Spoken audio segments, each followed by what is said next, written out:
Hi there, I'm Jordan, host of the PeopleFirst Podcast, the Young Careers podcast. If you're listening to this, maybe you're early in your career journey, or you could be wanting to make a change. Maybe you're just overwhelmed with the demands in our work and life at present and are seeking some guidance. In this podcast, we'll digest the common themes young people are facing in the world of work, from balancing remote work with wellbeing to stress management or tackling barriers. This is a space for open and honest conversation, helping you make positive change. On each episode, I'll be speaking to an expert in the field to break down the issues at hand and illuminate steps you can take to help you improve your work-life balance. Let's kick off. On to today's topics. Zoe, I'll start with you. Can you tell me a bit about yourself, please? Yeah, so I am a happiness consultant and creator. And I work with businesses and I work with brands and then my own community. Everything I do is just trying to make people become a little bit happier. Through all of the research that I've done over the last few years, through my master's in psychology and through working with a lot of startups and a lot of the community, happiness is decreasing. So I'm here just to help people understand that actually happiness is a skill. And you need to be taught how to be happy, because our natural default is to be negative, because that's just the way that we're wired as humans. And all of my work encompasses that. So I work with businesses where I work with like the people, the founders, the leadership team, to help them understand how they can make their teams happier. And then I work with everybody in the company to teach them how they can be happier when they turn up to work. And then I also work with my own community, which I'm growing, and I create a lot of content around teaching people the psychology of our minds, because I think sometimes it feels like this big scary thing, but actually we just haven't been taught quite simple techniques. And then I work with a lot of brands to help them make their communities happier. Thank you. Megan, I know you, but do you want to tell the listeners a bit about your job and your role? Thank you. And before I do, can I just say, I do find that so interesting. Yeah. I think you're so right. It's a mindset, isn't it? And it's almost like a choice to make. And I think it's so interesting that's what you do, like teaching people how to make that choice.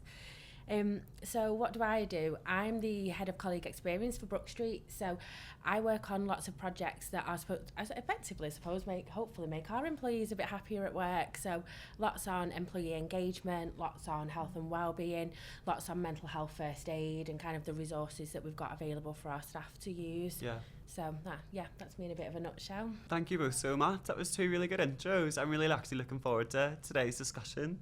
And as a little bit of an icebreaker, we're asking all our guests, what was your first job? I'll let you go first, Megan. Thank you. So my first job was actually working at Tesco, but I loved it because I actually worked in stock control, and I loved wandering around the supermarket with like my little PDA, scanning everything. It was such a fun job, and I started there when I was like 16. We used to get home from school at like 4:00 and be in Tesco for 5, and it was just so much fun, the team and the environment. It was like a great introduction to work, I thought. Great. I love that. Great. What about you, Zoe?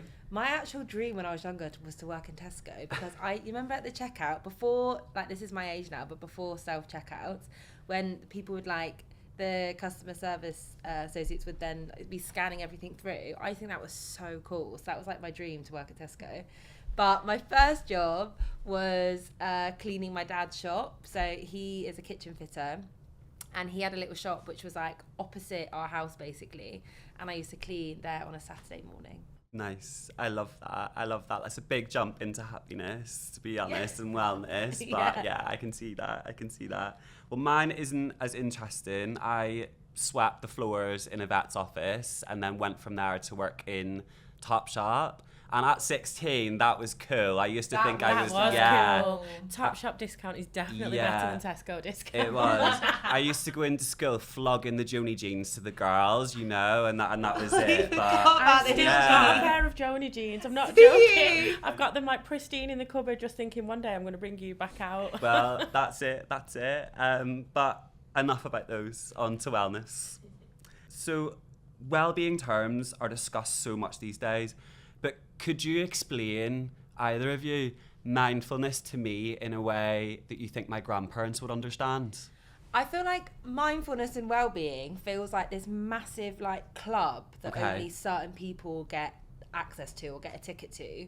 And it's just about simplifying it. And mindfulness for me, and how I talk to my clients and my community about mindfulness, is just anything that can make you feel still or present in that moment. And whether that is going for a walk, sitting there in silence for a couple of minutes, making a cup of tea, cleaning the house, doing a gym class, going for a run, sitting and chatting with a friend, just anything that can make you bring yourself back to the present moment, that is all mindfulness is. Yeah, I really like that. The idea of being very present, I think, is so important. I don't know would you have anything to add? Yeah, I mean, I agree with that. For me, if I was to describe it, I think it's just taking that chance to check in with yourself, mind and body, in that moment, and to really focus on what you're doing in the present moment. Don't worry about what's just passed. Don't worry about what's coming up. Just take a second to think, what's going on for me in my mind? What's going on for me in my body? Like, how am I in this second? Yeah. And just like, it's just checking in, isn't it? Which we just don't do because our lives are so busy. Yeah. Just taking a little bit of a step back and just reassessing the situation. I really like that. To be honest, I find myself becoming anxious if I wasn't present, you know, or if I've met maybe a friend or a colleague for a drink and I'm thinking about other things, or maybe my mind's still in the office. I find that actually is a bit of a cause of anxiety sometimes as well. So like you said, it's almost like a club that everyone's trying to fit into in the best possible way that they can, you know. And each industry is unique in the challenges it may bring to workers. Is there anything specific, someone working maybe in the care sector or maybe in an office, that you think they could do differently or could do to be more mindful during the day? I think it's, as Zoe was saying before, mindfulness and wellbeing can seem like this big club, but actually it is the most simple thing in the world, and what it means is unique to everybody. So what I find mindful and what will manage my wellbeing is probably totally different to what manages yours. So I think if you can understand that and take that mentality to work, whatever industry you're in, and yes, it will look different if you're in social care versus, you know, like an office, but there will still be a way you can check in with yourself in a day, even if it's something as simple as when you do get a chance to have a cup of tea, just really focusing on that cup of tea, the taste, the temperature, the just having that moment of pause in the middle of the day. And I think, to be honest, it is that simple, and I think you can take that to work wherever you are. I think it gets the bad rep, like you say, in that it seems complicated, but when you break it down, you can take that anywhere. I think if you're working social care versus if you work in an office, there's obviously going to be, you're coming into different environments. And I think with social care especially, because your whole role is basically focused on helping somebody else, I think the best way that you can stay mindful and make sure that your well-being and your mental health is at a good level is to really make sure that the foundation around you is as solid as it can be. So that's trying to make sure that your home environment is to a certain place that makes you feel calm, that you're obviously like you're exercising, that you're really just like filling up your cup, because really we should only be giving to others when our cup is overflowing. And if your cup isn't, then it means that you're not going to be showing up the best for yourself. So I think that in social care in particular, I think it's about really trying to find time in the day that you can be mindful. And what I teach everybody, no matter kind of whether they work in an office or whether they work in social care or whatever industry they're in, is that there are really small changes that you can make to bring a bit more peace into your everyday. So we're so overstimulated as a society, no matter what industry you're in. As soon as we get up, usually people wake up because their alarm's going off on their phones. They're automatically picking up their phone. Then their thoughts start racing and it's, what have I got to do today? Okay, I've got this, I've got this meeting. What am I going to wear? Do I have time for breakfast? Right, so that is, as soon as you wake up, that is what happens. And then you, on your way to work, usually we put our headphones in, we listen to a podcast, we call somebody, then you get into work, and whether you're at a screen or you're working with people directly, that's full on. Maybe even in your lunch break, you're going and talking to people and having lunch with them, or again, you're putting your headphones back in.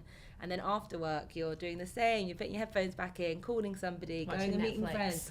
Yeah, then you go home and watch Netflix, and like, we're so overstimulated. So if there are little parts of your day, for example, when you're on your way to work, if you don't put your headphones in, if you don't listen to anything, you don't call anybody, and just go to work, just noticing what's around you. If you can walk to work, brilliant. Obviously not that many people have that opportunity, but if you're on the train or on the bus, try and get off like a stop before you usually would, and don't put your headphones in. Just try and be a bit present, like you were saying with like the cup of tea. Like when you're walking to work, thinking about, oh, okay, what am I noticing around me? How am I feeling right now? Checking in with yourself, like counting your gratitude. What are you really looking forward to today? Like, what sorts of things do you think am I possibly going to find stressful? What one thing can I do to make myself feel less stressful in that situation? And then you arrive at work where you've really just had an opportunity to check in with yourself. Your head isn't full of like music or podcasts or like Netflix, for example. And then doing the same when you leave work, because if that's just like a routine you're already doing, but just trying to change the habit a little bit, that's ultimately like, what if people take half an hour to get to work each way? Like, that's ultimately like an hour to 2 hours of you just being able to build in mindfulness in the time that you've already got. Yeah. And it's like you say, it's about finding those moments in your day and using what you can to remind you if you need. It's almost like micro moments, and I know your phone can be a stimulus, but I, in a way, use my phone to work for me when it comes to like managing my own well-being and mindfulness.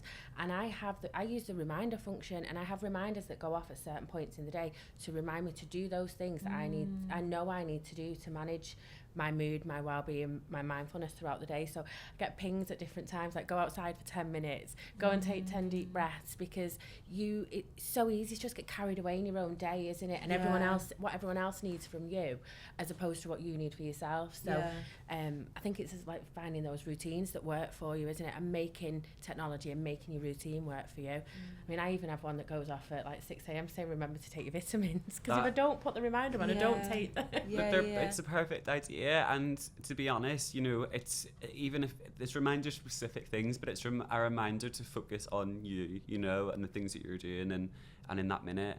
And to your point, Zoe, because you've literally just described me to a T, it is that when you're waking up and you're looking at your phone straight away, you're straight in that work mode, and there needs to be a separation between this is my morning and now I'm going to work, you know. And I think we fall into a trap.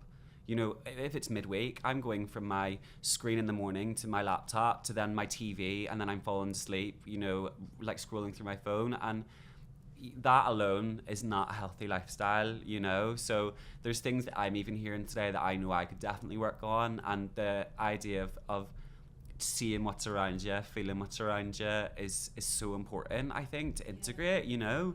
I don't know if, has there been any points in your, like maybe even in your life or in your professional life, where you've had to sit and take a step back and think, I really need to focus on me right now, this is a moment for me?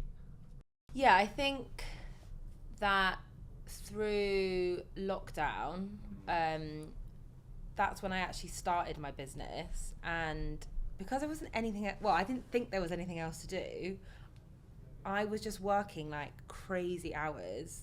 Like, as soon as I was getting up, I was on my laptop. I was probably on my laptop and then on my phone, and my laptop, then my phone, for like 12 hours, like 5-6 days a week. And then I'd never thought I'd experienced burnout before. I used to work in the events industry, so I was always quite tired at work, but I don't think I ever reached burnout. But then during lockdown, when I was just like consistently working, it just got to a point where like I really was like, this is not healthy. Like, I'm not enjoying anything I'm doing. I'm not even like motivated to do it. It just felt like a slog. So that was definitely a moment in my life where I took a bit of a step back, and I thought, no one's going to stop me from doing that. I'm the only person that can stop me doing it. And whether you work for yourself or you work in a business, like, your managers, your team aren't going to be there in the mornings in bed with you being like, no, get off your emails, you can do that at 9 o'clock. So like, you really have to take responsibility.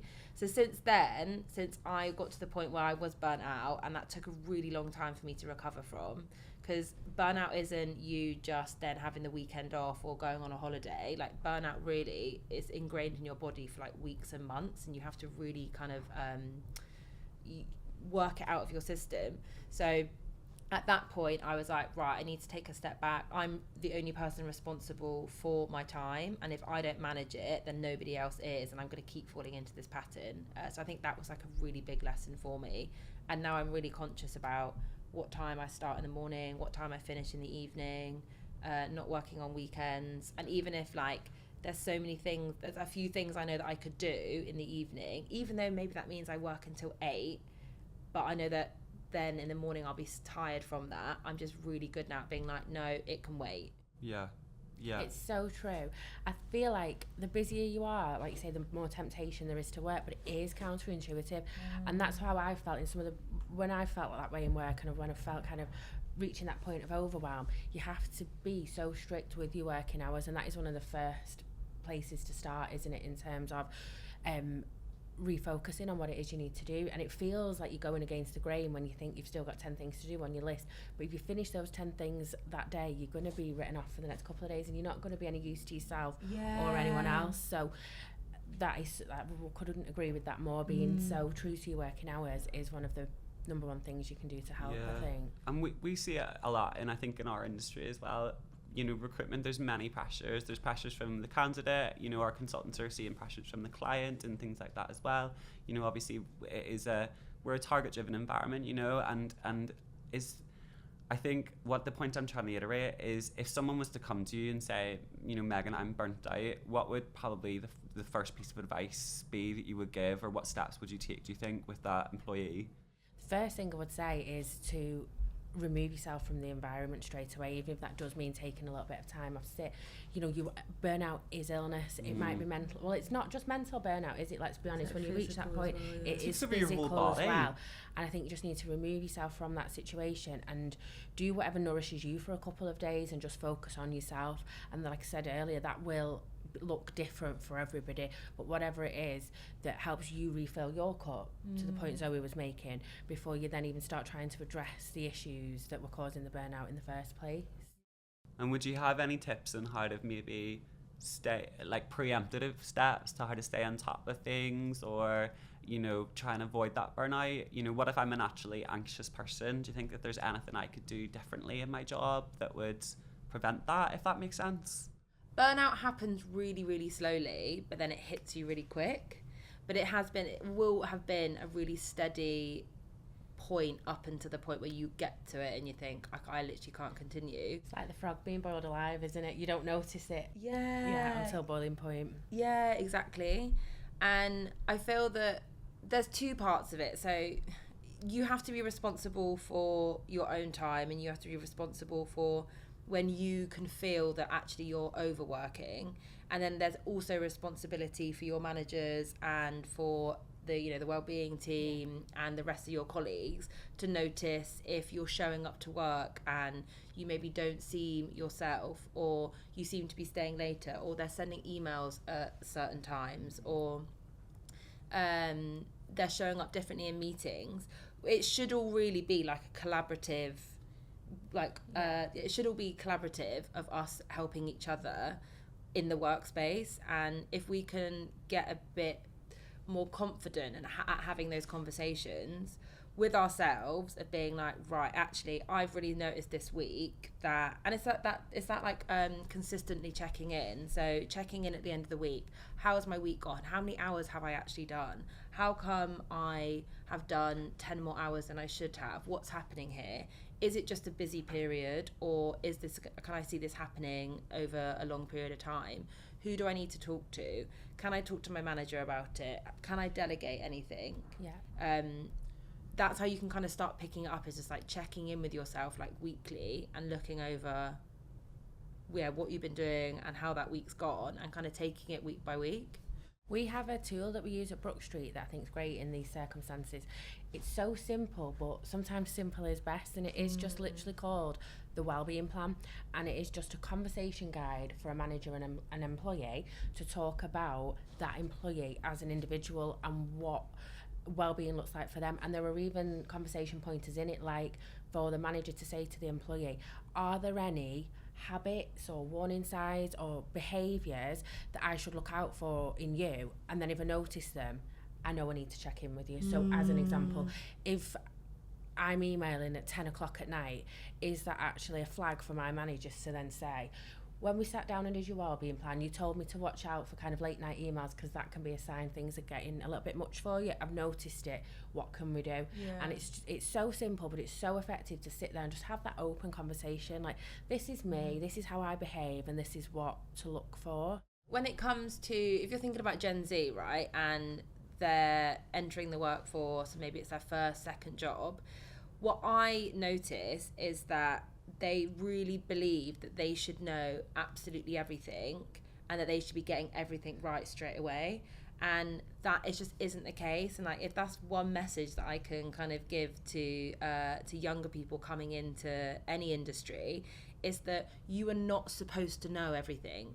You are supposed to be asking loads of questions. You are supposed to be feeling a little bit overwhelmed. It's a completely new environment for you. You're supposed to not know how to do certain things.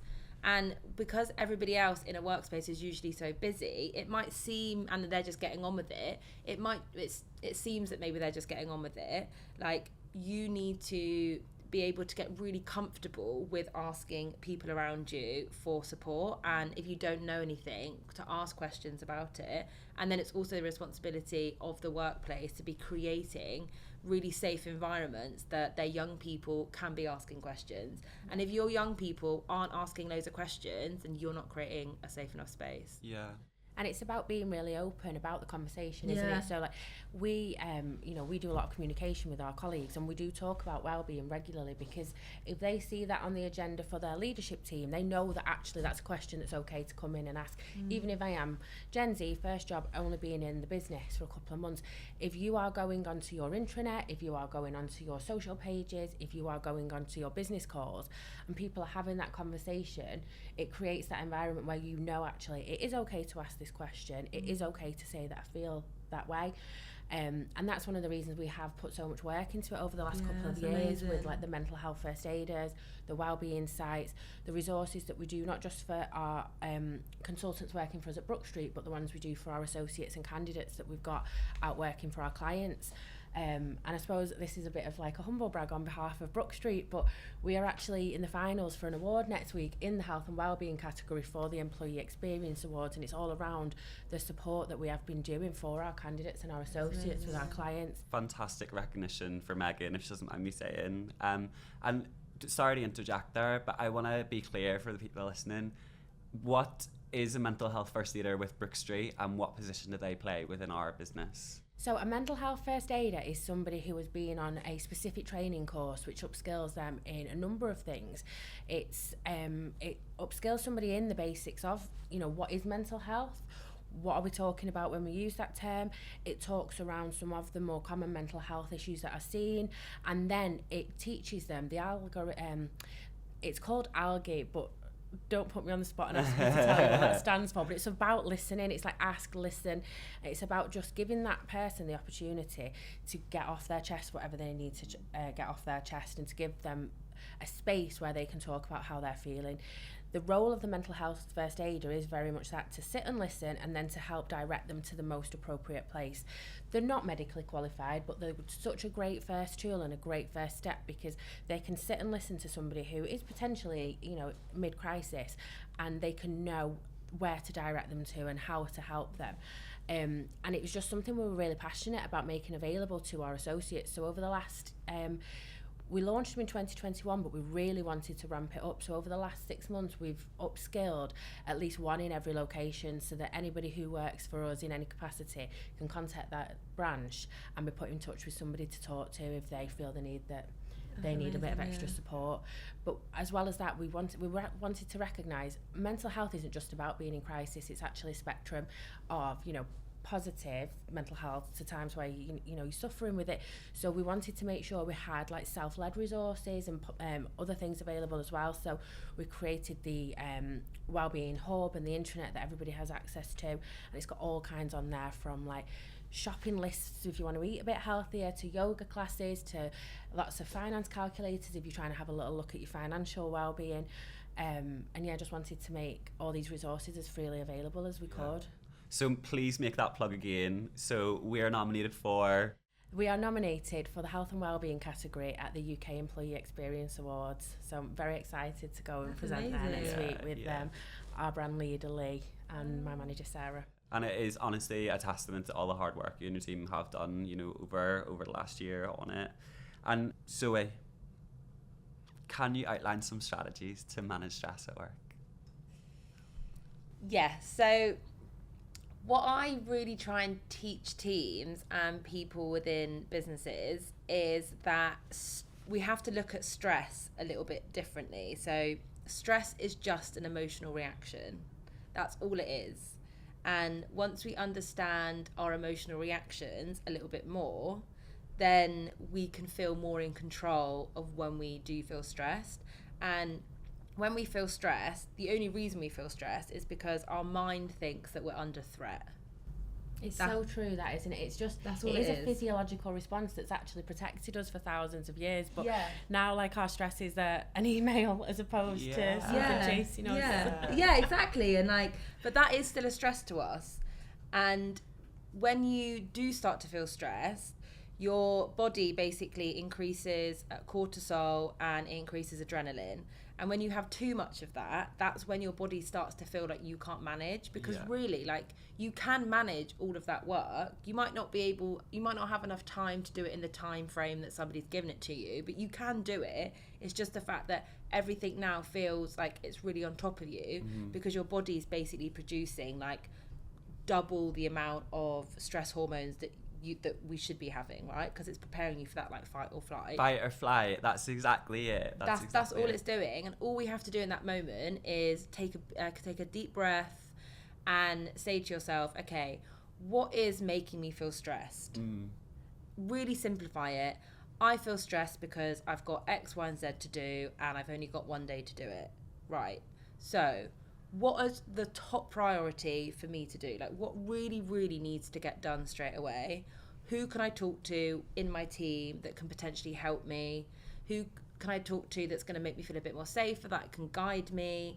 And what's the one thing that I can start doing that's going to reduce my stress in this moment? But I know that I've got out of stressful situations before and I'm going to be okay. All it is my chemicals moving a bit mad at the moment. I'm just taking a deep breath. Maybe I need to go for a walk. I can do the work. There's time pressure. Who can I talk to about that time pressure? Yeah, I again, everything you're saying is myself, Zoe, to be honest with you, because I think even whenever I first joined Brook Street in the role I'm in, I came from a recruitment agency where they very much promoted hustle culture. You know, it's very, very target driven, very sort of micromanaged. And whenever I came here, I really felt such a strong sense of imposter syndrome that I shouldn't be here, like they're going to catch me out soon and know that I'm actually not that good at my job. And I found that really tough to manage, and I would probably only say that is only really went away in the last 6 months. And I'm so lucky that I had such a supportive manager, like, you know, go through that with, and we're, you know, not too far away in age and things like that. But it was, for me, coming into Brook Street where there's so many of us, isn't there, you know? And it was that idea of perception. What do they think of me? What am I doing right? What am I doing wrong? You know, am I going to get in trouble? And that, I felt, caused me to almost spiral, you know? Yeah. So if I was telling you that maybe 6 months ago, what advice do you think you would give to me in that moment, dealing with imposter syndrome or sort of dealing with that idea of perception?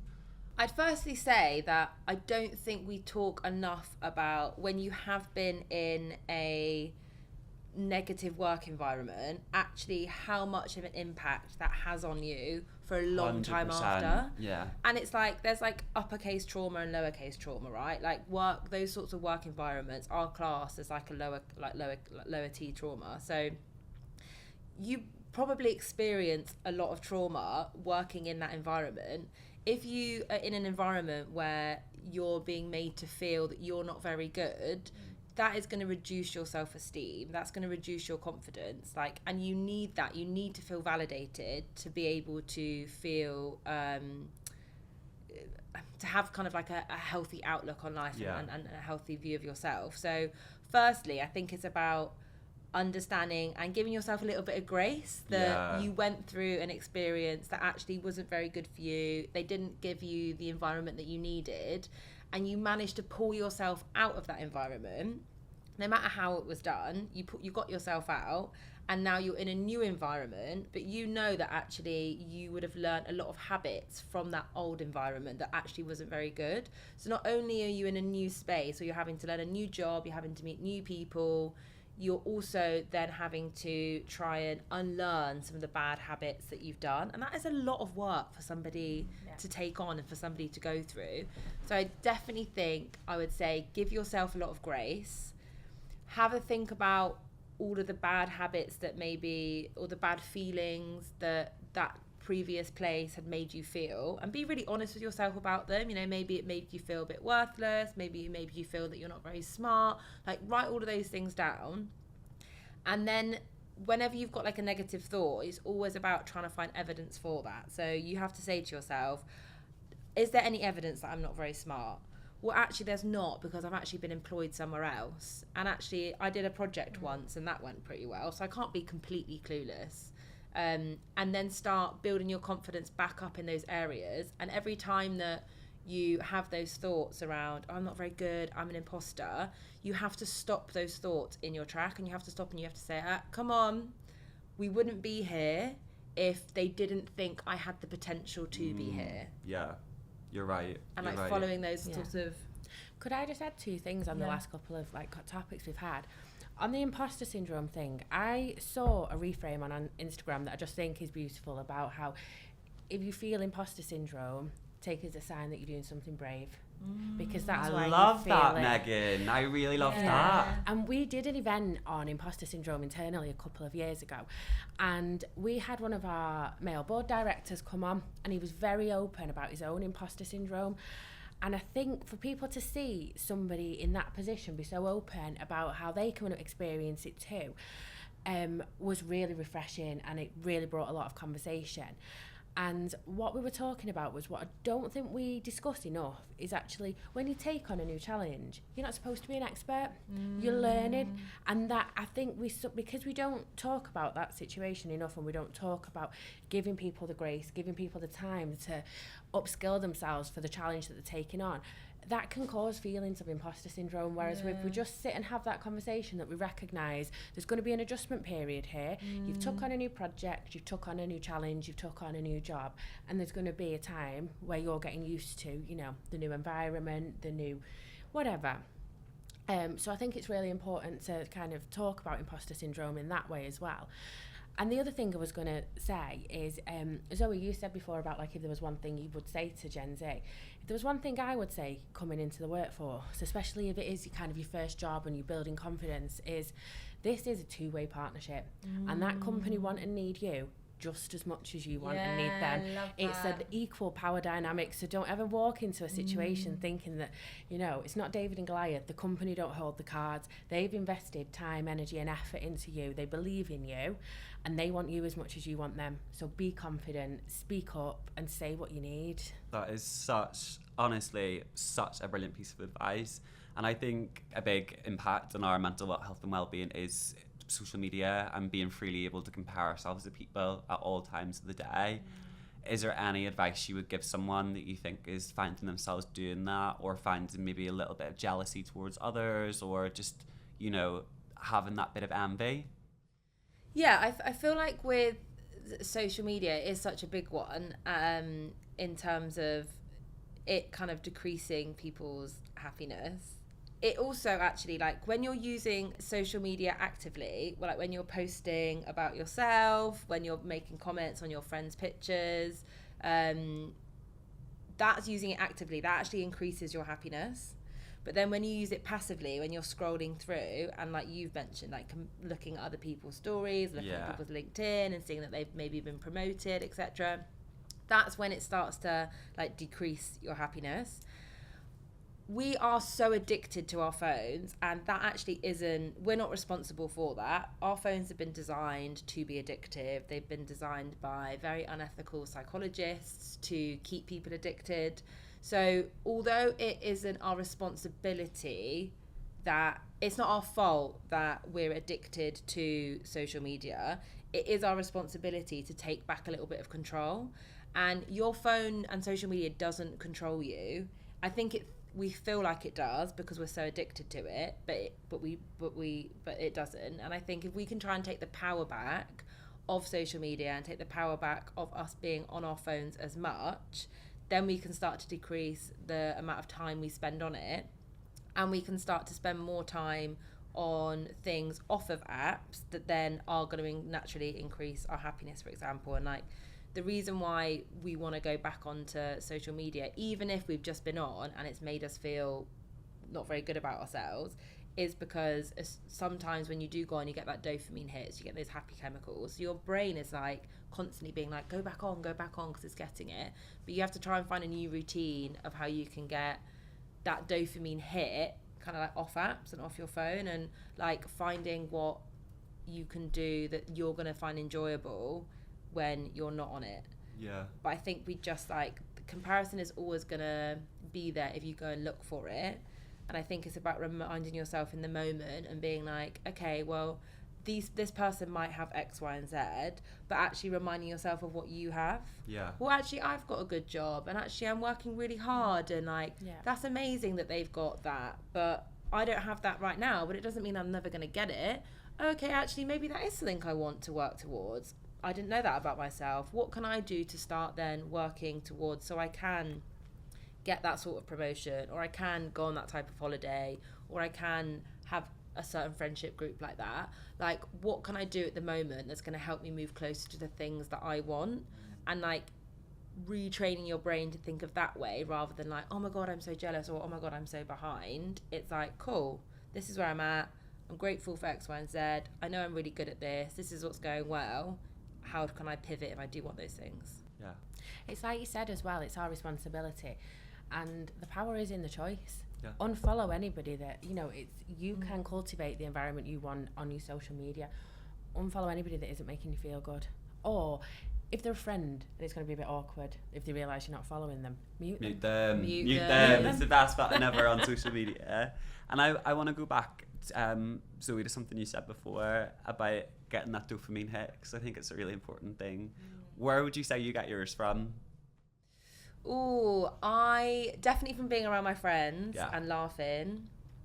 Platonic love is so important, isn't it? So important. In the workspace, out of the workspace, like, it is so important. Yeah. When I'm with my friends and we're there and doing whatever, this sense of feeling inside me makes me feel like I want to burst, you know? Yeah, and like nothing else matters because you're not thinking about anything else. Yeah, sorry, I wanted to interject because that was a really good point. But anyway, back to you.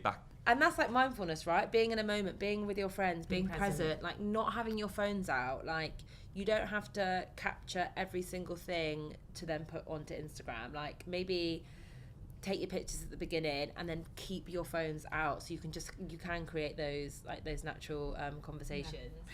I'm murder for that. I'm like, let me get one good shot and then we're done. I promise I won't take any more pictures for the rest of the day. I just need to capture it. We just need one good shot and we can move on. So yeah, definitely being with my friends, having conversations with my friends, laughing.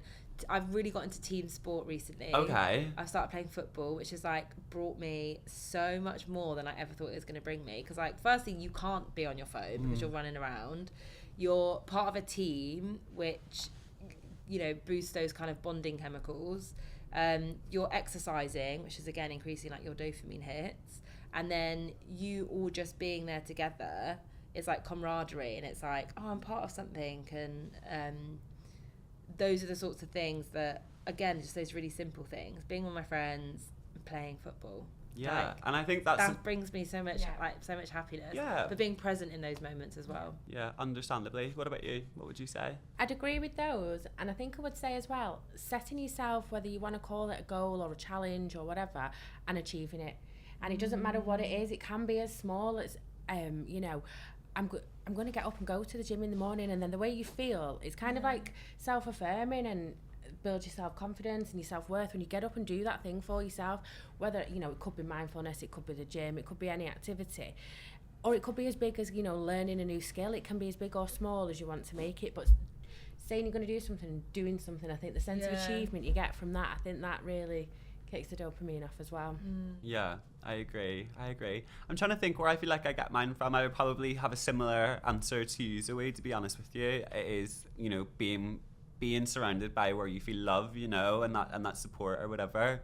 But I think as well, like, I don't know, I think working with the people that we work with as well, and like hearing their stories and like meeting new people every day. And I'm quite lucky in my role here that there is so many stakeholders, and some of the people we have in our business are such characters. So speaking to people every day it really brings me a lot of joy. But also the silence, I love it. I love spending time by myself. I was telling you earlier, I cannot wait to have this weekend on my own. And it's that, like... restorative. Yeah, restorative. Yeah, that's really important as well. 100%. I think doing things for other people as well, if I can add that, like if you have a positive impact on somebody else's life, the feeling you get yourself, I think, is really special as well. That's a really good one for like people who are feeling lonely, or if they don't have any friends, like they don't have very many friends or very many loved ones around them, and they're feeling a bit stuck. Go and do something where you're helping other people. Like go and work at a food bank, go and work at a charity shop, go and just volunteer somewhere, which is helping the community, because you will receive so much love from that.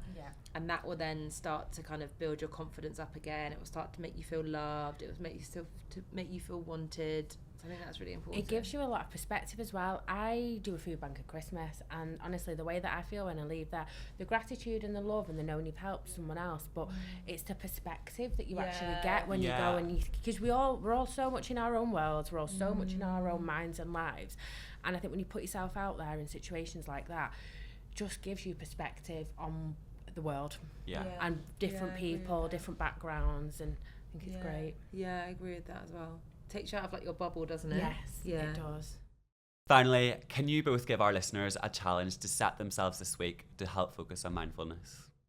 My challenge would be, every single time you have a negative thought about yourself, I want you to stop yourself in your tracks, and I want you to ask yourself, is that the nicest way I could be talking to myself?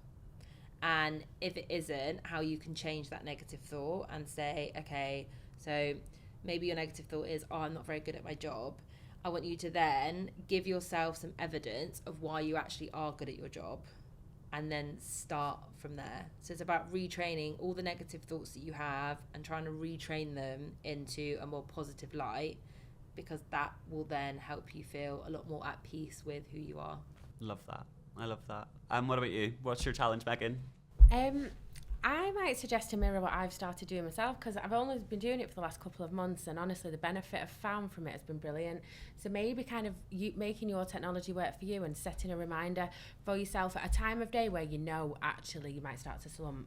So like maybe 3 o'clock in the afternoon, and just reminding yourself, no matter how busy it is, to go and take 10 minutes to do something that gives you joy. Brilliant. And Zoe, where can our listeners follow you? So you can follow me on LinkedIn, Zoe Mallett LTD, and you can follow me on Instagram, which is just my name, Zoe Mallett, which is ZoeMallet, and then I'm also on TikTok, my name again, Zoe Mallett, but with an underscore. Thank you. I'm Megan, thinking about our Brook Street team. If anyone wanted to find out about mindfulness or wellness at work, how do they go about doing that? So if you are one of our associates out working at one of our clients, just contact your consultant and they can direct you to the wellbeing hub, to the mental health first aiders. If you're one of our kind of consultant team, we've got a wellbeing hub that's got like a wealth of information on it. Or contact me. Great. Just reach out to me. I'm always happy to talk about it.